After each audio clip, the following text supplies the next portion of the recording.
चलो बेटा, तो एमसीक्यू नंबर 10 में हमें एक सर्किट दी है। 10 वोल्ट की बैटरी है। ये 10 वोल्ट मतलब टर्मिनल वोल्टेज है इसके।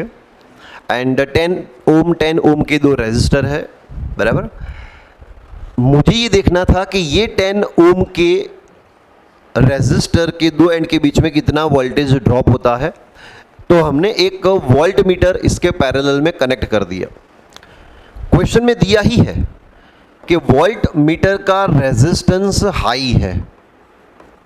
अब हाई रेजिस्टेंस का मतलब ये होगा कि करंट जो यहां से निकलेगा, यहां पे हाई रेजिस्टेंस है तो करंट यहां से पास होगा ही नहीं,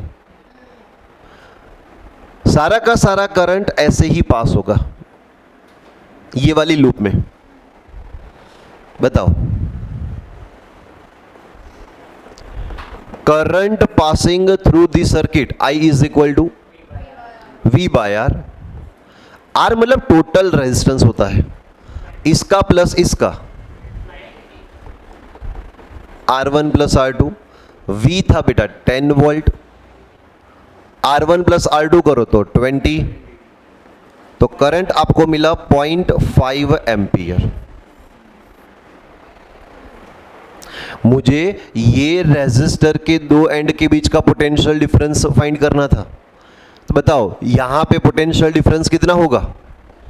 V is equal to IR1। R1 resistor के दो एंड के बीच का पोटेंशियल डिफरेंस फाइंड करना था ना, तो V1 is equal to IR1। I है कितना? 0.5, रेजिस्टेंस की वैल्यू 10, 5 वोल्ट। अच्छा, 10 में से 5 वोल्ट यहां पे ड्रॉप हुआ, बाकी 5 वोल्ट यहां पे ड्रॉप होगा। सही है। अगर ये सम बेटा डायरेक्ट सॉल्व करना होता तो डायरेक्ट भी बोल सकते थे कि दो इक्वल रेजिस्टर है, 10 वोल्ट अगर आप देते हो तो 10 वोल्ट का हाफ वोल्टेज यहां पे ड्रॉप होगा 5।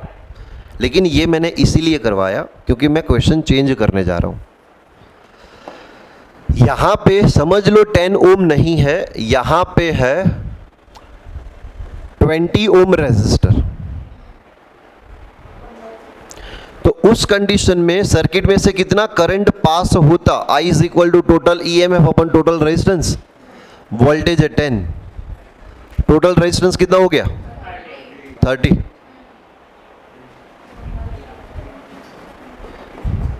सिंपल बेटा, ये आपको मिला 1/3 एम्पियर। इतना करंट पास हो रहा है। अब ये रेजिस्टर के दो एंड के बीच में पोटेंशियल डिफरेंस कितना आएगा? तो IR1, I था 1/3 एंड R1 की वैल्यू कितनी है? 10, तो 10/3 वोल्ट यहां पे ड्रॉप होगा, बाकी 20/3 यहां पे ड्रॉप होगा। चलो सही है। तो V2 is equal to V minus V1 कर दो, 10 माइनस 10/3,